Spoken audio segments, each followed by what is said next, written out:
শোনো, আজকে আমরা আন্টির বাড়ি ঘুরতে যাচ্ছি, কিন্তু ওখানে গিয়ে একদম তুমি খাই খাই করবে না। কিছু খেতে দিলে বলবে আমার পেট ভারী, আমি কিচ্ছু খাবো না, ঠিক আছে? মনে থাকবে তো? হ্যাঁ ঠিক আছে।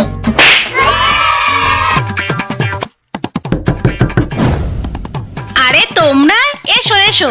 আচ্ছা ঠিক আছে, তোমরা বসো, আমি তোমাদের জন্য কিছু খাবার নিয়ে আসি, কেমন? আরে না না, ওসবের দরকার নেই, আমি বাড়ি থেকে খেয়ে এসেছি। ও খাবে না? আচ্ছা ছোট মেয়ে, তাহলে তোমার জন্য কিছু নিয়ে আসি।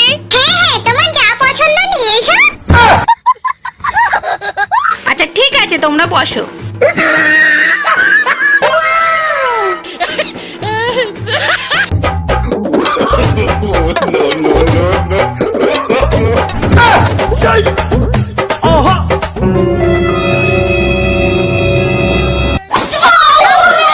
এই কি হলো কি হলো? কই না না, কিছু হয়নি, না না।